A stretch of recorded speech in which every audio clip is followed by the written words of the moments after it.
நம்ம ஸ்கூலில் படிக்கிற மேத்தமேட்டிக்ஸ்க்கும் காம்படிட்டிவ் எக்ஸாமில் படிக்கிற மேத்தமேட்டிக்ஸ்க்கும் ரொம்ப பெரிய டிஃப்ரென்ஸ் இருக்குது. என்ன அப்படின்னா, நம்ம ஸ்கூல்லலாம் ஒரு 5 மார்க் இல்லை 10 மார்க் பார்த்துருப்போம். அதெல்லாம் ஸ்டெப் வைஸ் ஸ்டெப்பாக நம்ம போடுற மாதிரி இருக்கும். அதாவது ஒரு சம்ம சால்வ் பண்ணுறதுக்கு கிட்டத்தட்ட 5 மினிட்ஸ் ஆகும், 10 மினிட்ஸ் ஆகும். ஆனால் காம்படிட்டிவ் எக்ஸாமை பொறுத்த வரைக்கும் நம்ம வெறும் 30 செகண்ட்ஸ் இல்லைன்னா 1 நிமிஷம், அதிகபட்சமாக 2 நிமிஷத்துக்குள்ளே நம்ம சால்வ் பண்ணுற மாதிரி இருக்கணும். அப்படி இருந்தால் மட்டும்தான் நம்ம காம்படிட்டிவ் எக்ஸாமில் வந்து கிளியர் பண்ண முடியும். ஸோ சிச்சுவேஷன் இந்த மாதிரி இருக்கிறப்போ நம்ம இந்த மேத்தமெட்டிக்ஸில் எப்படி இம்ப்ரூவ் ஆகணும் அப்படிங்கிறத இந்த வீடியோவில் ஃபுல்லாக பார்க்கலாம். ஃபர்ஸ்ட் நம்ம சேஞ்ச் பண்ண வேண்டியது நம்மளோட மைண்ட் செட் தான். இப்போ ஒரு விஷயம் நமக்கு பிடிக்கல இல்லை வராது அப்படின்னு நமக்கு நாமே சொல்லிக்கிட்டு இருந்தோம் அப்படின்னா கடைசி வரைக்கும் அது வரப்போகிறது கிடையாது. ஸோ என்ன தான் இருந்தாலும் உங்களுக்கு மேத்தமெட்டிக்ஸ் வருதோ இல்லை வரலையோ கஷ்டமாக இருக்கோ அப்படிங்கிற எண்ணத்தெல்லாம் முதல்ல அந்த தாட்ஸ் எல்லாம் முதல்ல விட்டுருங்க. ஃபஸ்ட்டு நீங்கள் உங்களுக்குள்ளே நீங்கள் சொல்லிக்கோங்க, மேத்தமெட்டிக்ஸ் ஒரு ஈஸியான சப்ஜெக்ட், அது எனக்கு வரும் அப்படிங்கிற அந்த மைண்ட் செட்டை உங்களுக்கு நீங்களாகவே க்ரியேட் பண்ணிக்கோங்க. ஸோ இப்படி உங்களுக்கு நீங்களாகவே சொல்லிக்கிட்டால் மேத்தமெட்டிக்ஸ் வந்துருமான்னு கேட்டால் அது கண்டிப்பாக வந்துடாது. ஸோ இன்ட்ரெஸ்ட் வரணும்ல. ஸோ அந்த இன்ட்ரெஸ்ட்டை எப்படி க்ரியேட் பண்ணுறது? நம்மளை சுற்றி பாருங்களேன், நம்மளை சுற்றி எந்த இடத்துல பார்த்தாலுமே மேத்தமெட்டிக்ஸ் இருக்குது. ஆனால் அதை நம்ம அப்சர்வ் பண்ணுறது கிடையாது. உண்மையான விஷயம் அதுதான். அரித்மெட்டிக்கையும் நம்ம ரியல் லைஃப்பில் என்னென்னலாம் நடக்குதோ அது எல்லாத்தையும் கனெக்ட் பண்ணி பார்த்தீங்க அப்படின்னா உங்களுக்கு மேத்தமெட்டிக்ஸில் ஆட்டோமேட்டிக்காகவே இன்ட்ரெஸ்ட் வர ஆரம்பிச்சிடும். ஸோ நான் ஒரு எக்ஸாம்பிள் சொல்கிறேன். ஸோ இப்போ உங்களுக்கு ஒரு கேர்ள் ஃப்ரெண்ட் இருக்காங்கன்னு நினச்சிக்கோங்க. ஒரு இமேஜினேஷன் தான். நீங்கள் 2 பேரும் மீட் பண்ண போகிறீங்க அப்படின்னு நாளே பேசி பிளான் பண்ணிட்டீங்க. மறுநாள் வந்து நீங்கள் அதுக்காக கிளம்புறீங்க. ஸோ அதுக்காக கிளம்புறப்போ உங்கள் ஃப்ரெண்டு வந்து கேர்ள் ஃப்ரெண்டு வந்து 60 கிலோமீட்டருக்கு அந்தாண்ட இருக்காங்க. 60 கிலோமீட்டருக்கு அந்தாண்ட இருந்துட்டு உங்களுக்கு கால் பண்ணுறாங்க. ஸோ நீங்கள் அப்போ தான் போய் பைக்கை எடுக்கிறீங்க. நீங்கள் எங்கே இருக்க அப்படின்னா அவங்க கேட்குறாங்க. நீங்கள் வீட்டிலேருந்து கிளம்பிட்டு நான் இப்போது அங்கே தான் வந்துட்டுருக்கேன் அப்படின்னு சொல்கிறீங்க. ஏதோ பாதி தூரம் வரேன்னு சொல்லிட்டீங்க, ஏதோ ஒரு நிலப்பில் அப்படின்னு வச்சுக்கோங்களேன். அவங்க வந்து உடனே நீ இன்னும் வரதுக்கு எவ்வளோ நேரம் கரெக்டாக சொல்லு, நான் அது வரைக்கும் நான் வெயிட் பண்ணணும், நீ கரெக்டாக சொன்னால் தான் நான் நிற்பேன், இல்லைனா நான் போயிடுவேன் அப்படின்னு சொல்கிறாங்க. நீங்கள் ஒரு பேச்சு வாக்கில் நான் 1 மணி நேரத்தில் வரேன் அப்படின்னு சொல்லிட்டீங்க. 1 மணி நேரத்தில் வரேன் அப்படின்னு சொல்லிவிட்டு 60 கிலோமீட்டருக்கு அந்தாண்ட உள்ள ஒரு பொண்ணுகிட்ட சொல்கிறீங்க. அப்போ நீங்கள் 1 மணி நேரத்தில் எத்தனை கிலோமீட்டர் நீங்கள் வந்து போகணும்? 60 கிலோமீட்டர் போகணும்ல. அந்த 60 கிலோமீட்டர் தான் நீங்கள் 1 மணி நேரத்துக்கு போவீங்க. 60 கிலோமீட்டர் பர் ஹவரில் அந்த ஸ்பீடில் போவீங்க. 60 கிலோமீட்டர் பர் ஹவர் ஸ்பீடில் போனீங்க அப்படின்னா 1 மணி நேரத்தில் நீங்கள் 60 கிலோமீட்டர் போவீங்க. இப்போ 60 கிலோமீட்டர் பர் ஹவர் ஸ்பீடில் போனீங்க அப்படின்னா அரை மணி நேரத்தில் எத்தனை கிலோமீட்டர் போவீங்க? 30 கிலோமீட்டர் போவீங்க. இதுவே ஒரு 120 கிலோமீட்டர் இருக்குதுன்னு வச்சுக்கோங்க. நீங்கள் 60 கிலோமீட்டர் பர் ஹவர் ஸ்பீடில் போகிறீங்க அப்படின்னா முதல்ல 1 மணி நேரத்துக்கு நீங்கள் 60 கிலோமீட்டர் போவீங்க. 2 மணி நேரத்துக்கு 120 கிலோமீட்டர் போவீங்க. ஸோ இது மாதிரி நமக்குள்ளேயே வந்து நம்மளை சுற்றி எல்லா இடத்துலையுமே வந்து மேத்தமெட்டிக்ஸ் இருக்குது. அதை நம்ம அப்சர்வ் பண்ணுறதை விட்டுடுறோம். சரி, இப்போ நீங்கள் போயிடுறீங்க. போனதுக்கப்புறமா நீங்கள் 2 பேரும் போயிட்டு ட்ரெஸ் வாங்க போகிறீங்க. ஸோ பர்ச்சேஸ் பண்ண போகிறீங்க ஷாப்பிங்க்கு. அங்கே போய்ட்டு ஒரு ஷர்ட் பார்க்குறீங்க. அது வந்து 1000 ருபீஸில் வந்து எம்ஆர்பி போட்டிருக்கு. அவங்க வந்து நீங்கள் கப்பல்ஸாக போனதால் உங்களுக்கு வந்து நான் ஒரு 10% வந்து டிஸ்கவுண்ட் பண்ணுறேன் அப்படின்னு சொல்கிறாங்க. டிஸ்கவுண்ட்னா என்ன? தள்ளுபடி. சரி, உங்களுக்கு வந்து அந்த 100 ரூபாயை வந்து அதாவது 10% வந்து தள்ளுபடி பண்ணிவிடுவாங்க. இப்போ 1000 ரூபா வந்து லிஸ்டட் ப்ரைஸ் எம்ஆர்பியில் இருக்குது. அவங்க வந்து ஏதோ ஒரு 10% உங்களுக்கு தள்ளுபடி பண்ணுறாங்க. அந்த 10% நீங்கள் வச்சுக்கலான்னொன்னே நீங்கள் எவ்வளோ பே பண்ணுற மாதிரி இருக்கும் அந்த கடைக்காரருக்கு? அப்சல்யூட்லி நீங்கள் 900 ரூபா தான் பே பண்ணுவீங்க. 1100 ரூபா பே பண்ண போகிறது கிடையாது. ஏன்னா தள்ளுபடி பண்ணுறாங்க. அந்த 100 ரூபாயை நீங்கள் வச்சுக்க போகிறீங்க. 100 ரூபாய்க்கு வர வழியில் ஐஸ்கிரீம் கூட வாங்கி சாப்பிட்டுட்டு வரலாம். ஸோ இந்த மாதிரி நீங்கள் வந்து உங்கள் ரியல் லைஃப்பில் நீங்கள் கனெக்ட் பண்ணீங்க அப்படின்னா மேத்தமெட்டிக்ஸ் வந்து உங்களுக்கு ரொம்ப இன்ட்ரெஸ்டிங்காக ஃபீல் ஆகும். நீங்கள் ஒரு கொஷினாக பார்க்காம அதை எப்படிலாம் சால்வ் பண்ணலாம் அப்படிங்கிற ஒரு மெத்தடை நீங்களாகவே நீங்கள் மைண்ட்குள்ளே க்ரியேட் பண்ணிக்கோங்க. ஸோ கொஷினை வந்து நல்லா புரிஞ்சுக்கோங்க. ஸோ எந்த அளவுக்கு நீங்கள் புரிஞ்சுக்கிறீங்களோ அந்த அளவுக்கு வந்து உங்களுக்கு அந்த கொஷின் வந்து ஆன்சர் வந்து ரொம்ப ஈஸியாக வந்துடும். வீடியோ வந்து ரொம்ப பெருசாக போகக்கூடாது அப்படிங்கிறதுக்காக நான் வந்து இதை அப்படியே இதோட ஸ்டாப் பண்ணிக்கிறேன். ஸோ இன்ட்ரெஸ்ட் வந்து உங்களுக்கு வந்துட்டு நான் வச்சுக்கிறேன். ஸோ எடுத்துக்கிறேன். ஸோ இதுக்கப்புறம் நம்ம வந்து ஆக்சுவல் எக்ஸாமுக்கு, அதாவது ஆக்சுவல் மேத்தமெட்டிக்ஸ்க்கு நம்ம போவோம். ஃபஸ்ட் நமக்கு தேவையான ஒரு விஷயம் வந்து ஒரு ஃபவுண்டேஷன். நம்ம ஸ்கூலில் படிச்சிருப்போம். அதாவது 12th சிலர் வந்து 10th வந்து மேத்தமெட்டிக்ஸ் முடிச்சிருப்பாங்க, இல்லை 12th முடிச்சிருப்பாங்க. ஸோ கிட்டத்தட்ட ஒரு 4 or 5 இயர்ஸ்க்கு அப்புறமா தான் நம்ம வந்து மேத்தமெட்டிக்ஸ் புக்கே எடுப்போம். ஸோ அதனால தான் வந்து நமக்கு மேத்தமெட்டிக்ஸ் வரலங்கிற ஒரு மிகப்பெரிய பயமே வரும். ஸோ அப்படி இருக்கிறப்ப நம்ம மேத்தமெட்டிக்ஸ்க்கு ஒரு பெரிய ஃபவுண்டேஷனே போடணும். ஸோ அது என்ன அப்படின்னா, ஃபர்ஸ்ட் டேபிள்ஸ் கற்றுக்கிறது. ஸோ மினிமம் வந்து ஒரு 16 டேபிள்ஸ் தெரிஞ்சாகணும். கண்டிப்பாக 16 டேபிள்ஸ் 10 வரைக்கும், அதாவது 10 10 100 அப்படின்னு சொல்கிறோம்ல, அது வரைக்கும் 16 × 10 160 அது வரைக்குமான டேபிள் வந்து கண்டிப்பாக தெரிஞ்சாகணும். ஸோ டேபிள் படிக்கிறது வந்து மார்னிங் எந்திரிச்சு படிக்கிறது, இல்லை ஈவினிங் எந்திரிச்சு படிக்கிறது, இல்லை ஒரு நாளைக்கு ஒரு டேபிள் படிக்கிறது. ஸோ அப்படி கூட வச்சுக்கோங்க. ஃபவுண்டேஷன் ரொம்ப முக்கியம். ஓகேவா? டேபிள்ஸ் மட்டும் படித்தா போதுமா, அது மட்டும் கால்குலேஷனுக்கு பத்துமான்னு கேட்டால் அது மட்டும் பத்தாது. ஸோ சென்ட்ரல் கவர்மெண்ட் எக்ஸாமை பொறுத்த வரைக்கும் அட்லீஸ்ட் வந்து 25 ஸ்கொயர் நம்பர்ஸாவது தெரியணும். அட்லீஸ்ட்டு தான் நான் சொல்கிறேன். இப்போ வந்து ஒரு 24 ஸ்கொயர் என்ன 576 அப்படின்னு நம்ம ஃபிங்கர் டிப்பில் நம்ம சொல்லணும். அப்படி சொல்ல முடிஞ்சால் மட்டும்தான் நம்ம எக்ஸாம் டைமில் வந்து ஒரு 30 செகண்டில் ஒரு கொஷினை வந்து நம்மளால் சால்வ் பண்ண முடியும். ஸோ ஒரு 24 × 24 என்னன்னு நீங்கள் வந்து பெருக்கிட்டு உட்காந்துருந்தீங்கன்னு வச்சுக்கோங்களேன், அதுக்கே 1 நிமிஷம் ஆகிடும். ஸோ அந்த தப்பெல்லாம் பண்ணாதீங்க. ஸோ 25 ஸ்கொயர் வந்து கண்டிப்பாக தெரிஞ்சிருக்கணும். அதுக்கு மேலே தெரிஞ்சிருந்தால் அது இன்னும் பெட்டர். 12 to 15 கியூப்ஸ் வரைக்கும் தெரிஞ்சிருக்கணும். ஸோ இது மட்டும் தெரிஞ்சிருந்தால் போதுமானு கேட்டால் இது மட்டும் தெரிஞ்சிருந்தாலும் பத்தாது. இது வந்து கால்குலேஷனுக்கு மட்டும்தான். ஸோ கான்செப்ட்ஸ் வந்து நம்ம நிறைய பேர் லேக் ஆகும். ஸோ இந்த பேசிக் கான்செப்ட்ஸில் வந்து நம்ம எந்த அளவுக்கு ஸ்ட்ராங்காக இருக்கோமோ அந்த அளவுக்கு தான் நம்ம பெரிய பெரிய கொஷின்ஸ் எல்லாத்தையுமே சால்வ் பண்ண முடியும். நான் பேசிக்னு சொல்கிறது அடிஷன், மல்டிப்ளிகேஷன், சப்ட்ராக்ஷன், டிவிஷன் இதிலேயே தான் நான் சொல்கிறேன். ஸோ சிலருக்கு வந்து ஃப்ராக்ஷன் டு ஃப்ராக்ஷனை வந்து எப்படி நம்ம ஆட் பண்ணுறது, இல்லை வந்து எப்படி சப்ட்ராக்ட் பண்ணுறது, இல்லை எப்படி வந்து மல்டிப்ளை பண்ணுறதுங்கிற விஷயமே தெரியாது. கிராஸ் மல்டிப்ளிகேஷனே தெரியல அப்படின்னா நீங்கள் ஒரு பெரிய சம்மை எப்படி சால்வ் பண்ண முடியும்? நீங்களே சொல்லுங்கள். ஸோ தப்பு வந்து உங்கள்கிட்ட தான் இருக்கும். நீங்கள் பேசிக்கில் வந்து நீங்கள் ஸ்ட்ராங்காக இல்லாதப்போ நீங்கள் எந்த கோர்ஸ் வாங்கினாலும் சரி, எந்த கோர்ஸ் வாங்கினாலும் உங்களுக்கு அதனால் ஒரு பிரயோஜனமும் இருக்காது. ஏன்னா நீங்கள் பேசிக்கில் சரியாக இல்லை. ஸோ ஸ்க்ரீனில் வர எல்லாமே வந்து இந்த ஒரு கோர்ஸ் வாங்குறதுக்கு முன்னாடி நீங்கள் வந்து அதில் எல்லாமே தெரிஞ்சிருக்கணும் அப்படிங்கிறது தான். ஸோ இதை வந்து நான் உங்களுக்காக ஹேண்ட் ரிட்டன் நோட்ஸாக நான் ரெடி பண்ணி நான் டெலிகிராம் சேனலில் அப்லோட் பண்ணியிருக்கேன். அது மட்டும் இல்லாமல் நான் கீழே டிஸ்கிரிப்ஷனில் ட்ரைவ் லிங்காக கொடுத்துருக்கேன். அதை எடுத்து பாருங்கள். ஸோ எப்படி இருக்கும் அப்படின்னா, இப்போ இந்த பக்கம் உள்ள ப்ளஸ் அந்தாண்ட போணுச்சுன்னா அது மைனஸ் ஆகும். ஸோ இந்த பக்கம் உள்ள மைனஸ் அந்தாண்ட போணுச்சுன்னா ப்ளஸ் ஆகும். ஸோ இந்த மாதிரி வந்து ஒரு சின்ன பேசிக்கான விஷயம் வந்து தெரிகிற மாதிரி இருக்கும். ஸோ அந்த பேசிக்கான விஷயத்தை நல்லா தெரிஞ்சு வச்சுக்கோங்க. அதுதான் ஒரு பில்டிங் பிளாக். ஓகேவா? அடுத்து வந்து டேர்ம்ஸ். நம்மள நிறைய பேர் டேர்ம்ஸ் எல்லாம் மறந்தே போயிருப்போம். ஸோ ஒரு ப்ரைம் நம்பர்னால் என்னென்னு தெரியாது, ஈவன் நம்பர்னால் என்னென்னு தெரியாது, ஆட் நம்பர்னால் என்னென்னு தெரியாது. ஸோ இப்போ வந்து ஒரு வால்யூம்னா என்னென்னு தெரியாது. ஸோ இந்த மாதிரி டேர்ம்ஸ் வந்து தெரிஞ்சுக்கோங்க ஒரு சப்ஜெக்ட்டுக்குள்ளே போகிறதுக்கு முன்னாடி. இப்போ மென்சுரேஷன் ஒரு டாப்பிக்குள்ளே போகிறீங்க அப்படின்னா வால்யூம்னா என்னென்னு தெரிஞ்சுக்கோங்க, சர்க்கம்ஃபரன்ஸ்னால் என்னென்னு தெரிஞ்சுக்கோங்க. ஸோ அதை மாதிரி அந்த டேர்ம்ஸை வந்து நீங்கள் கூகுளில் சர்ச் பண்ணி பார்த்தாலும் உங்களுக்கே தெரியும். ஸோ அதில் வந்து வால்யூம்னா போட்டிருப்பாங்க. ஸோ தமிழில் கூட சர்ச் பண்ணி பாருங்கள். ஒரு கொஷின் வரதுக்கு முன்னாடி உங்களுக்கு ஒரு டேர்ம் தெரியல அப்படின்னா அதோட தமிழ் அர்த்தத்தை தெரிஞ்சுக்கோங்க. அது மட்டும் இல்லாமல் அது எப்படி வருதுங்கிறதையும் தெரிஞ்சுக்கோங்க. டேர்ம்ஸ் தெரிஞ்சால் மட்டும்தான் அது என்ன கேட்குறாங்கங்கிற விஷயமே நமக்கு புரியும். ஓகேவா? நான்லாம் வந்து எனக்கு வந்து டயகனல்னால் என்னென்னு தெரியாது. ஏன்னா நான் வந்து தமிழ் மீடியமில் தான் படிச்சிருந்தேன். டயகனல்னால் என்னென்னு தெரியாதுங்கிறப்போ மூளை வீட்டம் அப்படின்னு என்னோடய புக்கில் நான் இது வரைக்கும் எழுதி வச்சுருக்கேன். ஏன்னா எனக்கு நல்ல ஞாபகம் இருக்குது. நெக்ஸ்ட்டு வந்து ஒரு கோர்ஸ். நீங்கள் வந்து வீட்டில் இருந்து படிக்கிறீங்க, தனியாக இருந்து படிக்கிறீங்க, எனக்கு வந்து மேத்தமெட்டிக்ஸே சுத்தமாக வராது அப்படின்னா கண்டிப்பாக உங்களுக்கு வந்து ஒரு கோர்ஸ் தேவைப்படும். ஸோ உங்களுக்கு ஒரு ஃப்ரெண்டு சர்க்கிள் இல்லை, ஒரு டவுட்டை வந்து கிளியர் பண்ணுறதுக்கு யாருமே இல்லை அப்படின்னா தாராளமாக நீங்கள் வந்து கோர்ஸ் வாங்கி தான் ஆகணும். வேறு வழி இல்லை. ஸோ கோர்ஸ் வாங்குறதுக்கு முன்னாடி அந்த பேசிக்ஸில் நல்ல ஸ்ட்ராங்காக இருக்கணும். அப்படி இல்லைனா நீங்கள் எந்த கோர்ஸ் வாங்கினாலும் உங்களுக்கு வந்து அது பெனிஃபிட்டாக இருக்காது. ஸோ ஃபஸ்ட் நீங்கள் வந்து கோர்ஸை சூஸ் பண்ணணும். கோர்ஸ் எப்படி சூஸ் பண்ணுறது? மொத்தம் 4-5 சேனல்ஸ் இருக்குது. எனக்கு தெரிஞ்ச ஒரு பெட்டரான சேனல்ஸ் வந்து Chandru maths, Kanish maths, government exam aspirant, அதுக்கப்புறமா லேர்ன் வித் விக்னேஷ். ஸோ இவங்க 4 பேரும் தமிழில் வந்து பெட்டரான டீச்சர்ஸ். இவங்க 4 பேரில் நிறையா கண்டென்ட் இருக்கிறது வந்து சந்துரு மேத்ஸில் இருக்குது. ஸோ மற்ற சேனல்ஸ் எல்லாத்துலேயுமே உங்களுக்கு யாரோட வீடியோஸ் வந்து ரொம்ப பிடிச்சிருக்கோ அவங்களோட கோர்ஸை வாங்குங்க.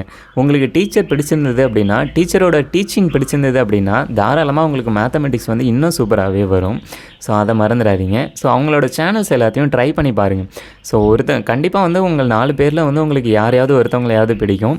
ஸோ அவங்களோட கோர்ஸை வாங்கிக்கோங்க. நான் ரிப்பீட்டடாக ஒரு விஷயம் சொல்கிறேன். நீங்கள் கோர்ஸ் வாங்குறதாவே இருந்தாலும் அதுக்கு முன்னாடி நீங்கள் பேசிக்கில் நல்ல ஸ்ட்ராங்காக இருக்கணும். சரி, இப்போ வந்து நீங்கள் கோர்ஸ் வாங்கிட்டீங்க. கோர்ஸ் வாங்கினதுக்கப்புறம் அதை எப்படி யூஸ் பண்ணுறது? நம்ம எல்லாருமே வந்து கிட்டத்தட்ட ஸ்டடீஸ் எல்லாம் விட்டு வந்திருந்திருப்போம். ஸோ டக்குன்னு வந்து நம்ம போயிட்டு ஒரு 10 மணி நேரம் நான் வீடியோ பார்க்க போகிறேன் அப்படின்னு சொல்லிட்டு உட்காருவோம். ஆனால் வந்து அரை மணி நேரம் கூட ஒழுங்காக பார்க்க மாட்டோம். ஸோ இது வந்து எல்லாருக்குமே நடக்கிற விஷயந்தான். ஏன்னா எனக்கும் நடந்திருக்கு. நீங்கள் வந்து கோர்ஸ் வாங்குறீங்க அப்படின்னா ஒரு 1 hour வந்து வீடியோஸ் பார்க்குறதுக்காகவே வச்சுக்கோங்க. 1 hours இப்போ வந்து ஒரு ரேஷியோ டாபிக் எடுக்கிறீங்க அப்படின்னா 1 hour அந்த ரேஷியோ டாப்பிக்கில் உள்ள வீடியோவை பாருங்கள். 1 hour பார்த்துட்டு அதுக்கப்புறமா புக்கில் ஒரு 2 hours இல்லைனா 3 hours வந்து ப்ராக்டிஸ் பண்ணுறதுக்காக பாருங்கள். ஸ்டார்டிங்கில் வந்து நிறையாவே வந்து டைம் கன்சியூம் ஆகும். ஏன்னா வந்து நமக்கு நிறைய கான்செப்ட்ஸ் புரியாது, இப்போ தான் புதுசாக பார்ப்போம். அப்படிங்கிறதால டைம் வந்து ரொம்பவே கன்சியூம் ஆகும். டைம் கண்டிப்பாக வந்து ஸ்பெண்ட் பண்ணுங்கள். ஆனால் ரிக்ரெட் பண்ண மாட்டீங்க, நான் கண்டிப்பாக சொல்கிறேன்.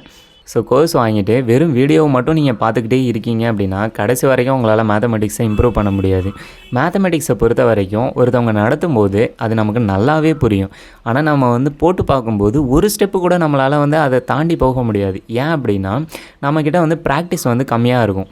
அந்த அந்த சப்ஜெக்டில் கான்செப்ட்ஸ் நல்லா கிளியர் ஆகாது. ஸோ நீங்கள் என்ன தான் நீங்கள் ஒரு கோர்ஸ் வாங்கியிருந்தாலும் ஒரு 10 மணி நேரம் 15 மணி நேரம் வீடியோ பார்த்துருந்தாலும் அதை விட டபுளாக நீங்கள் ப்ராக்டிஸ் பண்ணியிருக்கணும். இப்போ ஒரு ரேஷியோ டாபிக் எடுக்கிறீங்கன்னு வச்சுப்போம். ஒரு மணி நேரம் ரேஷியோ டாபிக் வீடியோஸ் பார்க்குறீங்க. ஒரு மணி நேரம் பார்த்துட்டு அதுக்கப்புறம் 2 மணி நேரம் இல்லை 3 மணி நேரம் அதே டாப்பிக்கில் உள்ள கொஷின்ஸை சால்வ் பண்ணுங்க. இப்போ ஒரு 2-3 வீடியோ எப்படியா இருந்தாலும் ஸ்டார்டிங்கில் ரொம்ப பேசிக்காக இருக்கும். ஸோ 2-3 வீடியோஸ் பார்க்குறீங்க அப்படின்னா அந்த புக்கில் உள்ள எம்டிஎஸ் கொஷின்ஸ் எடுத்ததும் நம்ம சிஜிஎல் கொஷின்ஸை சால்வ் பண்ணக்கூடாது. ஏன் அப்படின்னா எம்டிஎஸ் மெட்ரிகுலேஷன் லெவலில் இருக்கும், சிஹெச்எஸ்எல் ஹையர் செகண்டரி லெவலில் இருக்கும், அதுக்கப்புறம் சிஜிஎல் அதை விட கிராஜுவேட் லெவலில் இருக்கும். ஸோ ஒன்றுத்துக்குமே டிஃப்ரென்ஸ் நிறையாவே தெரியும். ஸோ நீங்கள் என்ன பண்ணணும் அப்படின்னா ஸ்டார்டிங்கில் ஸ்டார்ட் பண்ணும்போது ஃபஸ்ட்டு எம்டிஎஸ் கொஷின்ஸை சால்வ் பண்ணணும். எம்டிஎஸ் கொஷின்ஸை சால்வ் பண்ணிவிட்டு அதுக்கப்புறமா சிஹெச்எஸ்எல் போகணும், அதுக்கப்புறமா சிஜிஎல் போகணும். இப்போது ஒரு ஸ்டெப்ஸ் இருக்குது, நீங்கள் ஸ்டெப்ஸில் ஏறுறீங்க.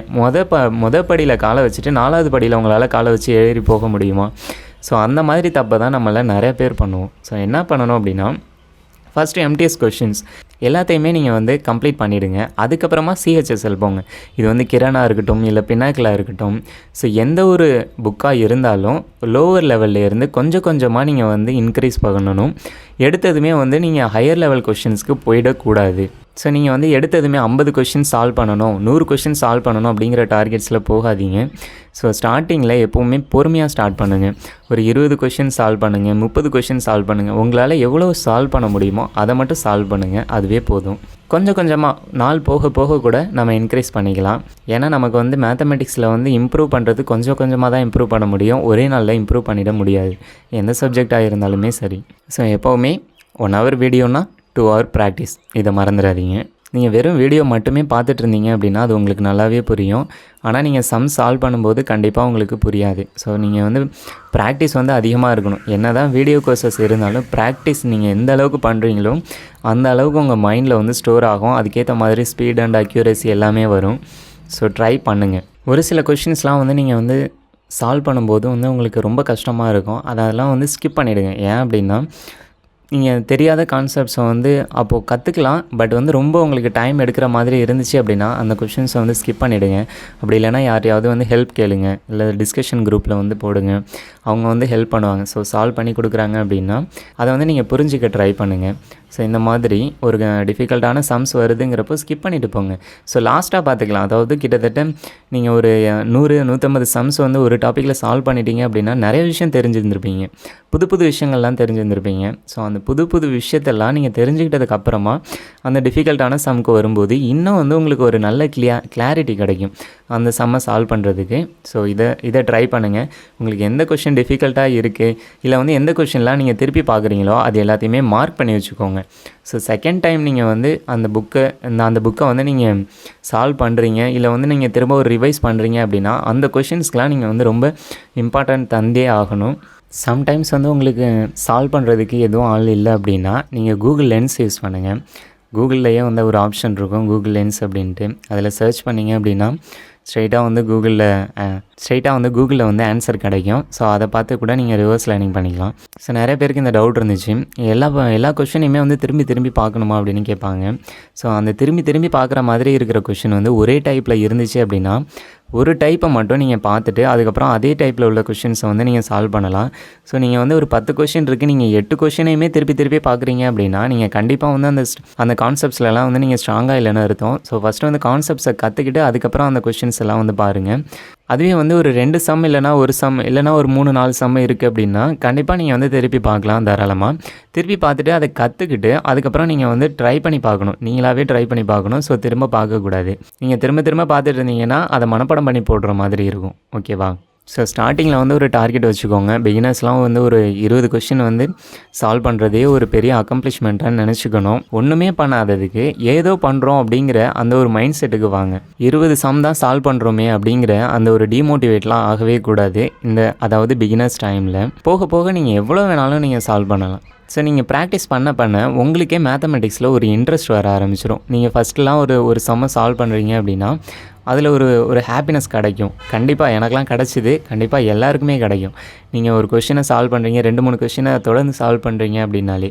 ஸோ ப்ராக்டிஸ் ரொம்ப முக்கியம். நீங்கள் கண்டிப்பாக ப்ராக்டிஸ் பண்ணியே ஆகணும். பிகினர்ஸ் எல்லாருமே வந்து ப்ராக்டிஸ் பண்ணுறத விட நம்ம வீடியோ பார்க்குறது தான் முக்கியம் அப்படின்னு நினைக்கிறீங்க. வீடியோ பார்க்குறது மட்டும் எதுக்குமே யூஸ்ஃபுல்லாக இருக்காது. நீங்கள் எவ்வளோக்கு எவ்வளோ வீடியோ பார்க்குறீங்களோ அவ்வளோக்கு தாண்டி நீங்கள் வந்து ப்ராக்டிஸ் பண்ணியே ஆகணும். Practice make a man perfect அப்படிங்கிற ஒரு ப்ராவர்ப் இருக்குது. ஸோ அது உண்மை தான். ஸோ இதுலேருந்து வந்து உங்களுக்கு மேத்தமெட்டிக்ஸில் ஒரு சின்ன ஐடியா கிடச்சிருக்கும்னு நினைக்கிறேன். ஸோ ட்ரை பண்ணி பாருங்கள். முக்கியமாக வந்து பேசிக்கில் நல்லா ஸ்ட்ராங்காகுங்க. எந்த அளவுக்கு பேசிக்கில் ஸ்ட்ராங்காக இருக்கீங்களோ அந்த அளவுக்கு நீங்கள் எவ்வளோ பெரிய கொஷின்ஸ் வந்தாலும் நீங்கள் சால்வ் பண்ண முடியும். ஸோ இதெல்லாம் நீங்கள் ட்ரை பண்ணிங்கன்னா கண்டிப்பாக உங்களால் இம்ப்ரூவ் பண்ண முடியும். எனக்கு தெரிஞ்சு வந்து நிறைய பேர் வந்து எப்படி ஷார்ட்கட் வேணும்னு கேட்குறாங்க. ஸோ ஷார்ட்கட்டை நம்பி நீங்கள் என்றைக்கும் வந்து மேத்தமெட்டிக்ஸ்க்கு போயிடாதீங்க. ஸோ அது வந்து நல்ல பெரிய பேக் ஃபயர் ஆகிடும். ஏன் அப்படி சொல்கிறேன் அப்படின்னா, இப்போ வர கொஷின்ஸ் எல்லாமே வந்து ஒரு கான்செப்ட்ஸில் எந்த அளவுக்கு ஸ்ட்ராங்காக இருக்கீங்களோ அதை வந்து டெஸ்ட் பண்ணுற மாதிரி தான் இருக்குது. ஸோ பிகினர்ஸ் வந்து என்றைக்குமே வந்து ஷார்ட்கட்ஸ் பின்னாடி போகாதீங்க. கன்வென்ஷனலில் சால்வ் பண்ண ட்ரை பண்ணுங்கள். ஷார்ட்கட்ஸுங்கிறது வேறு. ஷார்ட்கட்ஸுங்கிறத விட அது வந்து நம்ம ஒரு ஷார்ட் ஃபார்மில் வந்து சால்வ் பண்ணுறது அப்படின்னு கூட வச்சுக்கலாம்.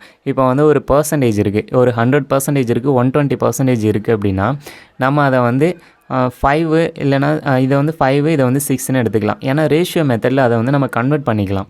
ஸோ கன்வெர்ட் பண்ணிக்கிட்டு நம்ம யூஸ் பண்ணும்போது அது நமக்கு கொஞ்சம் ஈஸியாக இருக்கும். ஸோ அதுதான் வந்து ஷார்ட் ட்ரிக்ஸுங்கிறத தவிர நம்ம வந்து ஃபார்முலாஸ்லேயே.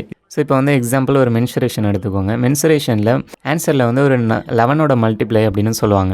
ஸோ நீங்கள் வந்து 11ஓட மல்டிப்ளை அப்படிங்கிறதுக்காக போயிட்டு 4 ஆப்ஷனையும் செக் பண்ணிங்கன்னு வச்சுக்கோங்களேன், அதுலேயே ஒரு 30 செகண்ட் போயிடும். ஸோ எப்போவுமே நீங்கள் வந்து ஒரு கன்வென்ஷனல் மெத்தடில் எந்த அளவுக்கு ஷார்ட்டாக வந்து உங்களால் சால்வ் பண்ண முடியுதுன்னு பார்த்துக்கிட்டு அதுக்கேற்ற மாதிரி சால்வ் பண்ணுங்கள். ஷார்ட்கட்ஸ் பின்னாடி போகாதீங்க. ஸோ பிகினர்ஸ் வந்து நோட்ஸ் எடுக்கிறது வந்து ஒரு ப்ராப்ளமாக இருக்கும். ஸோ நோட்ஸ் வந்து எப்படி எடுக்கிறது? நோட்ஸ் வந்து எல்லாத்துக்குமே நீங்கள் எடுக்கணும்னு அவசியம் கிடையாது. இப்போ வந்து ரேஷியோ டாபிக் எடுக்கிறீங்க அப்படின்னா அதில் உள்ள முக்கியமான இம்பார்ட்டண்ட்டான ஃபார்முலாஸ், அதாவது இப்போ 3rd ப்ரொபோஷனல், 4th ப்ரொபோஷனல், அதுக்கான ஃபார்முலாவில் அது அந்த ஸ்டெப்ஸ் எப்படி வருது அப்படிங்கிறது. அது தவிர வந்து முக்கியமாக ரேஷியோ பேலன்ஸ் பண்ணுறது. அது தவிர சம்ஸ் வந்து ரொம்ப டிஃபிகல்ட்டாக தெரியும். அந்த டிஃபிகல்ட்டாக தெரிகிற சம்ஸை மட்டும் நீங்கள் வந்து நோட்ஸ் எடுத்துக்கிட்டால் போதும். எல்லாத்தையும் நீங்கள் நோட்ஸ் எடுத்துகிட்டு இருந்தீங்கன்னா கிட்டத்தட்ட 1 வருஷம் 2 வருஷம் ஆகிடும். ஸோ நோட்ஸை வந்து கம்மி பண்ணிவிட்டு அதுக்கேற்ற மாதிரி ப்ராக்டிஸை வந்து அதிகம் பண்ணிக்கோங்க. புக்ஸ் என்ன சூஸ் பண்ணுறதுன்னு கேட்டிருந்தீங்க. புக்ஸை பொறுத்த வரைக்கும் ஒன்று பின்னாக்கள் இல்லைனா கிரண், ரெண்டுத்துலேயுமே டிசிஎஸ் பேட்டர்னில் உள்ள கொஷினில் உள்ள புக்கை வாங்குங்க. பின்னாக்கள் ஆல்ரெடி டிசிஎஸ் தான், ஆனால் வந்து கிரணில் டாப் கார்னரில் வந்து டிசிஎஸ் அப்படின்னு போட்டிருக்கோம். ஸோ அந்த புக்கை வாங்குங்க. ஸோ கிரணை பொறுத்த வரைக்கும் ஒரே டைப்பில் இருக்கும். அதாவது ஒரு 10 கொஷின் இருக்குன்னா இப்போ டைப் 1ன்னு எடுத்திருப்பாங்க, அதில் வந்து ஒரே டைப்பில் உள்ள கொஷின்ஸாக வந்து அலைன் பண்ணியிருப்பாங்க. ஆனால் பின்னாக்கில் எல்லாம் மிக்ஸ்டாக இருக்கும். ஸோ உங்களுக்கு எது பெட்டரோ அந்த புக்கை வாங்கிக்கோங்க. ஸோ பிகினர்ஸ்க்கு எது அப்படின்னா நான் கிரணை தான் வந்து சூஸ் பண்ணுவேன். ஏன் அப்படின்னா அது வந்து ஒரே டைப்பில் இருக்கும். ஸோ அது கொஞ்சம் ஈஸியாக இருக்கும் நீங்கள் சால்வ் பண்ணுறதுக்கு. நீங்கள் எடுத்தீங்க அப்படின்னா ஒரு 10 கொஷின் இருக்குன்னா அதில் ஒரு 7 கொஷின் வந்து உங்களால் சால்வ் பண்ண முடியும். பேலன்ஸ் 3 கொஷின் தான் வந்து உங்களுக்கு கொஞ்சம் டிஃபிகல்ட்டாக ட்விஸ்டடாக கேட்டிருப்பாங்க. ஸ்பீடை பொறுத்த வரைக்கும் நம்ம ஸ்பீடை எப்படி இன்க்ரீஸ் பண்ணுறது, ஒரு 30 செகண்ட்ஸில் 20 செகண்ட்ஸில் ஏன் 1 நிமிஷத்துக்குள்ளே அப்படிங்கிறதெல்லாம் எப்படி நம்ம சால்வ் பண்ணுறது அப்படிங்கிற விஷயம் நிறைய பேருக்கு பிரச்சனையாகவே இருக்கும். ஸோ அதுக்கு மொதல் விஷயம் கால்குலேஷன் ப்ராக்டிஸ். கால்குலேஷனில் வந்து நீங்கள் பயங்கர ஃபாஸ்ட்டாக இருக்கணும். ஸோ நான் ஃபஸ்ட்டு சொன்ன மாதிரி 25 ஸ்கொயர் சம்ஸ்லாம் இருந்துச்சு அப்படின்னா நீங்கள் வந்து உங்களுக்கு வந்து அதெல்லாம் வந்து கொஞ்சம் அட்வான்டேஜாக இருக்கும். அது மட்டும் இல்லாமல் இப்போ வந்து நிறைய ஆப்ஸ்லாம் இருக்கும். நீங்கள் வந்து ப்ளே ஸ்டோரில் வந்து ட்ரை பண்ணி பார்த்துருக்கலாம். மேத்ஸு கால்குலேஷன் ஆப்பு அது மாதிரிலாம் இருக்கும். ஸோ அதில் வந்து மல்டிப்ளை பண்ணுற மாதிரி. ஸோ டெய்லியும் ஒரு 15 மினிட்ஸ் 10 மினிட்ஸ் இல்லைனா ஒரு 30 மினிட்ஸ்லாம் பண்ணிங்க அப்படின்னா உங்கள் கால்குலேஷன் ஸ்பீடு வந்து பயங்கர இன்க்ரீஸ் ஆக சான்சஸ் இருக்குது. ஸோ அது மட்டும் இல்லாமல் பேப்பர் பென் இல்லாமல் யூஸ் பண்ணுறதுக்கு சால்வ் பண்ணுறதுக்கு ட்ரை பண்ணணும். இப்போது எக்ஸாம்பிள் ஒரு 1000ன்னு ஒரு நம்பர் எடுத்துக்கோங்க. 1000ன்னு ஒரு நம்பர் இருக்குது. அந்த 1000ங்கிற நம்பரில் 10% என்னன்னு கேட்டால் நீங்கள் என்ன சொல்லுவீங்க? 100ன்னு சொல்லிவிடுவீங்க. ஏன்னா ஒரு 0வை கேன்சல் பண்ணிவிடுங்க.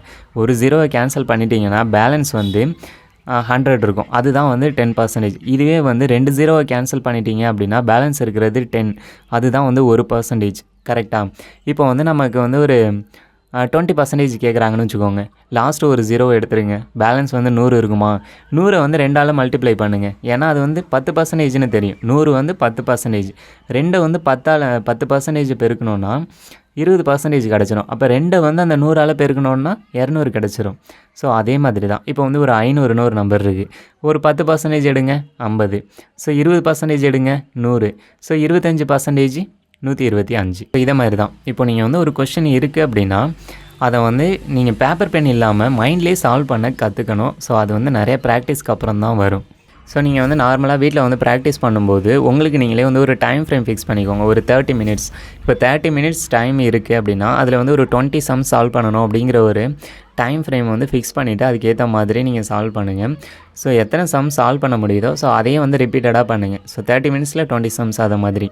ஸோ கொஞ்சம் கொஞ்சமாக நாள் ஆக ஆக ஒரு எப்படி சொல்கிறது ஒரு 1 மந்த் ஆகுது அப்படின்னு வச்சுக்கோங்க. 1 மந்த்துக்கு அப்புறமா 30 மினிட்ஸில் ஒரு 22 சம்ஸ் இல்லைனா 23 சம்ஸ் சால்வ் பண்ணணும் அப்படின்னு கொஞ்சம் இன்க்ரீஸ் பண்ணிக்கோங்க. ஸோ இதை மாதிரி நீங்கள் கொஞ்சம் கொஞ்சமாக இன்க்ரீஸ் பண்ணிவிட்டு கொஞ்ச நாள் கழித்து வந்து நீங்கள் செக்ஷனல்ஸ் போட ஆரம்பிங்க. ஸோ எம்டிஎஸ்லேருந்து ஸ்டார்ட் பண்ணுங்கள். எம்டிஎஸ்லாம் வந்து 20 மினிட்ஸில் 20 கொஷின்ஸ் தான் சால்வ் பண்ணுற மாதிரி இருக்கும். ஸோ ஒரு கொஷினுக்கு 1 நிமிஷம்னு வச்சுட்டா கூட ஸோ 20 சம்ஸை சால்வ் பண்ண முடியும். ஸோ போக போக இப்படியே நீங்கள் கால்குலேஷன் அது மட்டும் இல்லாமல் பேப்பர் பென் இல்லாமல் யூஸ் பண்ணுறது இது மாதிரி எல்லாத்தையும் யூஸ் பண்ணிங்க அப்படின்னா கண்டிப்பாக உங்களோட கால்குலேஷன் ஸ்பீடு வந்து இம்ப்ரூவ் ஆகும். அது மட்டும் இல்லாமல் கொஷினையும் நீங்கள் வந்து ஈஸியாக சால்வ் பண்ண ஆரம்பிச்சிருவீங்க. ஸோ இப்போ வந்து ஒரு ஃபுல் டெஸ்ட் போடுறீங்கன்னா வச்சுப்போம். ஃபுல் டெஸ்ட்டுக்கு கிட்டத்தட்ட நீங்கள் வந்து மற்ற செக்ஷனல்ஸ் எல்லாத்தையும் முடிச்சுட்டு இதுக்கு வந்து ஒரு 35 மினிட்ஸ் இருக்குன்னு வச்சுப்போம். ஸோ ஒரு அசியூம் தான் சொல்கிறேன். ஸோ 35 மினிட்ஸில் நீங்கள் போகும்போது ஈஸியான சம்ஸை தான் வந்து ஃபஸ்ட்டில் சால்வ் பண்ணணும். ஏன் அப்படின்னா கிட்டத்தட்ட ஒரு 25 கொஷின்ஸ் இருக்குது அப்படின்னா குறைச்சலாக ஒரு 15 to 18 சம்ஸுக்கு மேலேயே ஈஸியான சம்ஸ் தான் இருக்கும். ஸோ அதுக்கு மேலே உள்ளது மட்டும்தான் கொஞ்சம் கஷ்டமான சம்ஸாக இருக்கும். ஸோ நீங்கள் ஃபஸ்ட்டு நீங்கள் வந்து சால்வ் பண்ணுறப்போ எந்தெந்த கொஷின்லாம் வந்து டஃப்பாக தெரியுதோ அது எல்லாத்தையும் ஸ்கிப் பண்ணிவிட்டு அடுத்தடுத்த கொஷின்ஸை வந்து நீங்கள் சால்வ் பண்ணுங்கள். இல்லை நீங்கள் முதலே வந்து அந்த சம்ஸ் எல்லாம் சால்வ் பண்ணிங்க அப்படின்னா உங்களுக்கு டைம் வந்து ஒரு டைம் கான்ஸ்டன்ட் வந்துடும். ஸோ அதனால் நீங்கள் வந்து பேனிக் ஆக சான்சஸ் இருக்குது. ஸோ இந்த மாதிரி சான்சஸ்லாம் வந்துச்சு அப்படின்னா கண்டிப்பாக நீங்கள் வந்து மற்ற கொஷின்ஸுக்கு போகிறதுக்கு முன்னாடியே உங்களுக்கு டைமும் முடிஞ்சிடும். அது மட்டும் இல்லாமல் பெர்ஃபார்மும் ஒழுங்காக பண்ண முடியாது. ஸோ ஃபஸ்ட்டு வந்து ஈஸியான கொஷின்ஸ் எல்லாத்தையும் வந்து சால்வ் பண்ணிவிட்டு அதுக்கப்புறமா கொஞ்சம் கொஞ்சமாக கஷ்டமான சம்ஸுக்காக நீங்கள் வரணும். ஸோ அப்படி வந்தால் மட்டும்தான் உங்களால் இந்த மேத்தமெட்டிக்ஸில் ஸ்கோரை வந்து இம்ப்ரூவ் பண்ண முடியும். இப்போது நீங்கள் வந்து ரிப்பீட்டடாக ஒரு 15 கொஷின்ஸ் தான் என்னால் சால்வ் பண்ண முடியுது, அதுக்கு மேலே போக முடியல அப்படின்னு பார்த்தீங்கன்னா ஒரு கிட்டத்தட்ட ஒரு 5-6 டெஸ்ட் போட்டிருக்கீங்க. ஒரு 5-6 டெஸ்ட் போட்டிருக்கீங்க. 5-6 டெஸ்ட்லேயும் வந்து ரிப்பீட்டடாக அந்த ஒரு 15க்கு மேலே என்னால் 15 கொஷின்ஸ்க்கு மேலே என்னால் அட்டன் பண்ண முடியல அப்படின்னா பேலன்ஸ் உள்ள டாபிக் எல்லாத்தையும் எடுத்து எழுதி பாருங்கள். அந்த எழுதி பார்க்குறது எல்லா டாப்பிக்லேயுமே நீங்கள் வீக்காக தான் இருப்பீங்க. ஸோ அந்த டாபிக்ஸ்லாம் ரிப்பீட்டடாக ஆகுறதுல மட்டும்தான் நீங்கள் வந்து கொஷின்ஸை வந்து உங்களால் வந்து ஆன்சர் பண்ண முடியாமல் இருக்கும். ஸோ அதுதான் உண்மை. ஸோ நீங்கள் உங்களோட வீக்னஸ் என்னென்னு தெரிஞ்சுக்கிட்டு இப்போ நீங்கள் திரும்ப திரும்ப வந்து 15 கொஷின்ஸ் தான் நீங்கள் அட்டன் பண்ணுறீங்க அப்படின்னா பேலன்ஸ் இருக்கிற அந்த 10 கொஷின்ஸ் வந்து என்னென்ன டாப்பிக்லேருந்து வருது அப்படிங்கிறத ஒரு நோட்டில் எழுதி வச்சுக்கிட்டு அந்த டாப்பிக்கெல்லாம் ஃபஸ்ட்லேருந்து நீங்கள் சால்வ் பண்ண ஆரம்பிங்க. அதில் உள்ள கான்செப்ட்ஸ் எல்லாத்தையும் முதல்லேருந்து தெரிஞ்சுக்க ட்ரை பண்ணுங்கள். ஸோ அப்படி பண்ணால் மட்டும்தான் மற்ற டாப்பிக்கையும் வந்து இம்ப்ரூவ் பண்ண முடியும். அப்படி இல்லை அப்படின்னா நீங்கள் அந்த 15 கொஷின்ஸ்லேயே தான் நீங்கள் வந்து ஸ்ட்ரக் ஆகி இருப்பீங்க. ஜஸ்ட் நீங்கள் வந்து ஒரு அரித்மெட்டிக் டாப்பிக்கை ஃபுல்லாக முடிச்சிட்டிங்க அப்படின்னா செக்ஷனல்ஸ் போட ஆரம்பிங்க. ஒன்று எம்டிஎஸ் செக்ஷனல் போடுங்க, அப்படி இல்லைனா சிஹெச்எஸ்எல் செக்ஷனல் போடுங்க. அது ரெண்டுத்துலேயுமே வந்து அரித்மெட்டிக் வந்து நிறைய இம்பார்ட்டன்ஸ் இருக்கும். மற்றபடி வந்து அட்வான்ஸ் டாபிக்ஸில் எல்லாத்துலேயுமே வந்து பேசிக் கொஷின்ஸ் தான் இருக்கும். ஸோ அதனால் பிரச்சனை இல்லை. எதுக்காக செக்ஷனல்ஸ் போட சொல்கிறேன் அப்படின்னா உங்களால் வந்து நீங்கள் அரித்மெட்டிக் டாபிக் எல்லாத்தையுமே வந்து டெய்லியும் வந்து ரிவைஸ் பண்ண முடியாது. அப்படிங்கிறப்போ நீங்கள் இதை மாதிரி செக்ஷனல்ஸ் போடுறப்போ டெய்லியும் ஒவ்வொரு கொஷின்ஸ் அல்ல 2 கொஷின்ஸ் வந்து நீங்கள் என்கவுண்டர் பண்ணுவீங்க. அதனால் மற்ற டாபிக்ஸ் எல்லாமே வந்து உங்களுக்கு ஒரு மைண்ட்லேயே வந்து நீங்கள் ஆல்ரெடி வந்து நீங்கள் ரிவைஸ் பண்ணிகிட்டு இருக்கிற மாதிரியே ஒரு ஃபீல் இருக்கும். அது மட்டும் இல்லாமல் அவ்வளோ சீக்கிரம் மறந்து போயிடாது. ஸோ அதுலேயும் நீங்கள் வந்து நிறையா மிஸ்டேக், அதாவது அரித்மெட்டிக்கில் ஒரு டாப்பிக்கில் பர்டிகுலராக மிஸ்டேக் பண்ணிக்கிட்டே இருக்கீங்க அப்படின்னா அந்த டாப்பிக்கே நீங்கள் கண்டுபிடிச்சி நீங்கள் அதை ஸ்ட்ரென்தன் பண்ணிக்கலாம். அது மட்டும் இல்லாமல் தெரியாத கொஷின்ஸ், இப்போ வந்து அட்வான்ஸ் மேத்தமெட்டிக்ஸில் ஏதோ ஒரு சிம்பிளான கொஷின்ஸ் வருது, அதை நீங்கள் பார்த்துட்டு அந்த ஆன்சர் வந்து உங்களுக்கு தெரியுது அப்படின்னா அதை வந்து ஒரு நோட்டில் எழுதி வச்சுக்கலாம். ஸோ அப்படி நீங்கள் நோட்டில் எழுதி வைக்கிறீங்க அப்படின்னா அந்த கொஷின்ஸ்லாம் வந்து ரொம்ப இம்பார்ட்டண்ட்டாக இருக்கும், ஏன்னா உங்களுக்கு தெரியல அப்படின்னு. ஸோ அரித்மெட்டிக்லேயே உங்களால் சால்வ் பண்ண முடியலனாலும் அந்த கொஷின்ஸை வந்து நீங்கள் எழுதி வச்சுக்கலாம். ஸோ எழுதி வச்சுக்கிட்டு அதெல்லாம் நீங்கள் வந்து ரிவைஸ் பண்ணீங்க அப்படின்னா உங்கள் மைண்டில் பயங்கரமாக ஸ்டோர் ஆகிருக்கும். அது மட்டும் இல்லாமல் அந்த மாதிரி கொஷின்ஸ்லாம் வந்து ஃப்யூச்சரில் கேட்டாங்க இல்லை அதே மாடலில் கேட்குறாங்க அப்படின்னா கண்டிப்பாக உங்களால் அதை எல்லாத்தையுமே சால்வ் பண்ண முடியும். அதுவும் குறிப்பிட்ட டைமுக்குள்ளேயே சால்வ் பண்ண முடியும், ஏன்னா அது எல்லாமே வந்து உங்களுக்கு தெரிஞ்சிருக்கும். ஒன்ஸ் நீங்கள் 1 மந்த்துக்கு மேலே ப்ரிப்பரேஷன் போயிட்டுருக்கு அப்படின்னா டெய்லியும் ஒரு 50 சம்ஸை வந்து ஒரு டார்கெட்ஸாக வச்சுக்கோங்க. இப்போ மண்டே இருக்குது, ஃப்ரைடே இருக்குது அப்படின்னா மண்டே டு ஃப்ரைடே வந்து டெய்லி 50 சம்ஸ் சால்வ் பண்ணுங்கள். சாட்டர்டே அண்ட் சண்டே வந்து உங்களுக்கு தெரியாத சம்ஸ் எல்லாத்தையும் வந்து எடுத்து சால்வ் பண்ண ட்ரை பண்ணுங்கள். ஏன் அப்படின்னா தெரியாத சம்ஸ்க்கு வந்து டைம் ரொம்பவே எடுக்கும். அப்படிங்கிறப்போ சாட்டர்டே சண்டேயில் வந்து நீங்கள் ஃப்ரீயாக இருக்கலாம். அப்படிங்கிறப்போ ஒரு சம்ஸ்க்கு கிட்டத்தட்ட எந்த ஒரு ஸ்ட்ரெஸ்ஸும் இல்லாமல் ஒரு சம்ஸ்க்கு ஒரு 10 நிமிஷம் 1/4 மணி நேரம் ஆனால் கூட நீங்கள் அதுக்காக டைம் ஸ்பெண்ட் பண்ணி அதை வந்து தெரிஞ்சுக்கலாம். ஸோ நீங்கள் வந்து மற்ற டேஸில் டெய்லி 50 சம்ஸ் சால்வ் பண்ணுறத ஒரு டார்கெட்டாகவே வச்சுட்டீங்க அப்படின்னா 10 டேஸ்லேயே உங்களால் வந்து ஒரு டாப்பிக்கை முடிச்சிட முடியும். 10 டேஸே அதிகம்தான். ஸோ உங்களுக்கு வந்து மெமரைஸ் பண்ணணும் அப்படின்னு நினைக்கிற டேபிள்ஸ், ஸ்கொயர் நம்பர்ஸ், அப்புறம் வந்து ஃபார்முலாஸ் எல்லாத்தையும் நீங்கள் படிக்கிற இடத்துக்கு எதிரில் வந்து ஒட்டி வச்சுருங்க. ஸோ ஒட்டி வச்சுட்டிங்க அப்படின்னா நீங்கள் எப்போயோ போகும்போது கூட எதார்த்தமாக பார்க்கும்போது கூட அது வந்து மெமரைஸ் ஆக சான்சஸ் இருக்குது. ஸோ அடுத்து ஃபார்முலாஸ். ஸோ ஃபார்முலாஸ் வந்து எல்லாத்தையுமே ஞாபகம் வச்சுக்கணும், எனக்கு வந்து கஷ்டமாக இருக்குது அப்படின்னு நினைப்பீங்க. ஸோ ஃபார்முலாஸை வந்து புரிஞ்சுக்கிட்டு படிக்க ட்ரை பண்ணுங்கள். ஸோ அதுக்காக ஃப்யூச்சரில் நான் வந்து வீடியோஸ் போட்டாலும் போடுறேன், எப்படி ஃபார்முலாஸ் வந்து டெரைவ் ஆகுது அப்படின்னு. ஸோ அது வந்து உங்களுக்கு அவ்வளோ சீக்கிரம் மறந்து போயிடாது. ஸோ எல்லாத்துக்குமே நீங்கள் வந்து ஃபார்முலாஸை வந்து மனப்பாடம் பண்ணணுங்கிற அவசியமே கிடையாது. ஸோ புரிஞ்சுக்கிட்டீங்க அப்படின்னா நிறைய விஷயத்துக்கு ஃபார்முலாஸ் இல்லாமலே வந்து சால்வ் பண்ண முடியும். ஸோ அப்படி வந்து உங்களுக்கு ஃபார்முலாஸ் வந்து ஒரு பெரிய ப்ராப்ளமாக இருந்துச்சு அப்படின்னா ஃப்யூச்சரில் நான் வீடியோஸ் போட்டாலும் போடுவேன். ஸோ இதை மட்டும் விட்டுறாதீங்க, எப்போவுமே வந்து ரெகுலராக ப்ராக்டிஸ் பண்ணுங்கள். ஸோ ப்ராக்டிஸ் வந்து நீங்கள் ஒரு 1 மந்த் இல்லைனா 2 or 3 வீக்ஸ் வந்து எடுக்கலை அப்படின்னா கண்டிப்பாக வந்து உங்களால் மேத்ஸில் இம்ப்ரூவ் ஆக முடியாது. நீங்கள் என்ன தான் இம்ப்ரூவ் ஆகியிருந்தாலும் அது எல்லாமே வந்து பாதியாக குறைஞ்சிடும். ஸோ வந்து ரெகுலராக நீங்கள் வந்து கன்சிஸ்டண்ட்டாக எஃபோர்ட் போடணும். டெய்லியும் ஒரு 50 சம்ஸ் டார்கெட்ஸ் வைங்க. நல்லா வந்து ப்ரிப்பேர் பண்ணுங்கள், நல்லா புரிஞ்சுக்கிட்டு அதை வந்து சால்வ் பண்ணுங்கள். எவ்வளோக்கு புரிஞ்சுக்கிறீங்களோ உங்களுக்கு எவ்வளோ ஈஸியாக இருக்கும். நியூ அப்ரோச்சஸ் வந்து நீங்கள் பினாக்கிள் புக்ஸ்லலாம் இருக்கும், பேக் சைடில் பார்த்தீங்க அப்படின்னா. ஸோ டீச்சர்ஸ் எல்லாம் நீங்கள் வந்து சூஸ் பண்ணுறது அதுவும் உங்கள் கையில் தான் இருக்குது. புக்கு வந்து நீங்கள் கிரண் இல்லைனா பினாக்கிள், அது ரெண்டுத்தில் வந்து உங்களுக்கு எது சூட்டபுளாக இருக்கோ ஸோ அதை ட்ரை பண்ணுங்கள். ஸோ பினாக்கிளை பொறுத்த வரைக்கும் வந்து மிக்சடாக இருக்கும், அதே கிரணை பொறுத்த வரைக்கும் வந்து டைப் வைஸாக இருக்கும். ஸோ பிகினர்ஸாக இருக்கீங்க அப்படின்னா கிரண் யூஸ் பண்ணலாம். இல்லை உங்களுக்கு வந்து மேத்தமெட்டிக்ஸ் கொஞ்சம் வரும் அப்படின்னா தாராளமாக வந்து பினாக்கிள் யூஸ் பண்ணுங்கள். ஸோ ரெண்டுத்துலேயுமே நீங்கள் இல்லை உங்களுக்கு ஆல்ரெடி வந்து பினாக்கிள் புக்கு இருக்குது அப்படின்னா எம்டிஎஸ், சிஹெச்எஸ்எல், சிஜிஎல் அந்த லெவலுக்கு போங்க. ஸோ கால்குலேஷனுக்கு வந்து டெய்லியும் ப்ராக்டிஸ் பண்ணுங்கள். அது மட்டும் இல்லாமல் டேபிள்ஸ் நல்லா தெரிஞ்சு வச்சுக்கோங்க. ஒன்ஸ் நீங்கள் ஓரளவு இம்ப்ரூவ் ஆனதுக்கப்புறம் வந்து செக்ஷனல்ஸ் போடுங்க. ஸோ தெரியாத கொஷின்ஸை மட்டும் நீங்கள் வந்து ஒரு நோட் போட்டு அதில் எழுதி வச்சுக்கோங்க. ஸோ எல்லாத்துக்கும் நோட்ஸ் எடுக்கணுங்கிற அவசியம் கிடையாது. ஸோ உங்களுக்கு தெரியாத கொஷின்ஸை மட்டும் நீங்கள் வந்து நோட் பண்ணி வச்சுக்கோங்க. ஸோ ஸ்டார்டிங்கில் ஸ்பீடை நினச்சி கவலைப்பட வேணாம். போக போக வந்து நீங்கள் ப்ராக்டிஸ் பண்ண வந்து உங்களுக்கு நிறைய ஸ்பீடு வர சான்சஸ் இருக்குது. ஸோ அதுக்காக நான் ஃப்யூச்சரில் வீடியோஸ் போட ட்ரை பண்ணுறேன். ஸோ இது கூட என்னோடய லாஸ்ட் வீடியோவாக இருக்கலாம். ஸோ இதுக்கே எனக்கு வந்து இந்த வீடியோஸ் வந்து ரொம்ப பெருசாக போயிடுச்சு. நான் சொல்ல வந்து இதை தெளிவாக சொன்னேன்னா அப்படிங்கிறதே எனக்கு தெரியல. பட் உங்களுக்கு வந்து ஒரு ஐடியா கொடுத்துருப்பேன் அப்படிங்கிற ஒரு நம்பிக்கையில் இருக்கேன். ஸோ இது எல்லாத்தையும் தாண்டி நான் லாஸ்ட்டாக போகிறதுக்கு முன்னாடி நான் இன்னொரு விஷயம் சொல்லிக்கிறேன். ரிவர்ஸ் லேர்னிங் என்ன அப்படின்னா, இப்போ நீங்கள் வந்து நீங்கள் நிறையா மேத்தமெட்டிக்ஸ் புக் எடுத்து படிச்சுட்ருக்கீங்க அப்படின்னா உங்களுக்கு படிக்கும்போது ஏதோ ஒரு சில சம்ஸ் வந்து ரொம்ப டிஃபிகல்ட்டாக இருக்குது அப்படின்னா நீங்கள் புக்கை திருப்பி பார்ப்பீங்க தெரியுமா. ஸோ திருப்பி பார்க்கும்போதே அதில் வர அந்த ஒரு கொஷின்ஸ் வந்து உங்களுக்கு கண்டிப்பாக தெரிஞ்சிருக்க சான்சஸ் இல்லை. ஸோ அந்த சொல்யூஷனை வச்சு நம்மளே வந்து கற்றுக்கிறது. அதுவே வந்து செக்ஷனல்ஸ் போடுறீங்க அப்படின்னா செக்ஷனல்ஸில் அதோட ஆன்சர்ஸ்லாம் வந்து கீழே இருக்கும். ஸோ அந்த கீழே வர கொஷினோட ஆன்சர்ஸை பார்த்து ஸோ இந்த மாதிரி தான் இந்த கொஷினுக்கு ஆன்சர் வந்திருக்கும் அப்படின்னு தெரிஞ்சுக்கிட்டு அதை நோட் பண்ணி வச்சுக்கிறதோ, இல்லை ஃப்யூச்சர் சம்ஸில் அதை மாதிரியே நம்ம வந்து சால்வ் பண்ணுறதோ, அதே மாதிரி டைப்லாம் வந்து நிறையா சால்வ் பண்ணாவோ இதெல்லாம் தான் வந்து ஒரு ரிவர்ஸ் லேர்னிங். அதாவது நம்ம டெஸ்ட் போட்டு அதுலேருந்து கற்றுக்கிறது, இல்லை அப்படின்னா மற்ற வேறு வேறு எந்த சோர்ஸ்லேருந்தாவது கற்றுக்கிறது. ஸோ இதுக்கு பேர் ரிவர்ஸ் லேர்னிங். ஸோ இதுதான் நான் யூஸ் பண்ண மெத்தட், எனக்கு ரொம்ப யூஸ்ஃபுல்லான மெத்தட். ஸோ நீங்களும் அதே மாதிரி கூட பண்ணுங்கள். ஸோ செக்ஷனல்ஸை நினச்சி நீங்கள் வந்து கவலைப்பட வேணாம். இல்லை ஒரு மார்க் டெஸ்ட்டோ நீங்கள் வந்து ரெகுலராக போடுறீங்கன்னா கூட அதுலேருந்து வர தெரியாத கொஷின்ஸை வந்து எழுதி வச்சுக்கிறது ரொம்பவே பெட்டர். ஏன்னா ஃப்யூச்சரில் அதை மாதிரி கொஷின்ஸ் வந்து கேட்குறதுக்கு நிறையா சான்சஸ் இருக்கும். ஸோ அதுக்காக அதை எல்லாத்தையும் ஸ்கிப் பண்ணிடாதீங்க. ஸோ திரும்ப ஒரே டாப்பிக்கில் எரர் வந்துக்கிட்டே இருந்துச்சு அப்படின்னா அந்த டாபிக் எல்லாத்தையுமே நீங்கள் வந்து திரும்ப எடுத்து ஃபஸ்ட்லேருந்து படிக்கணுங்கிறது ஒரு அர்த்தம்.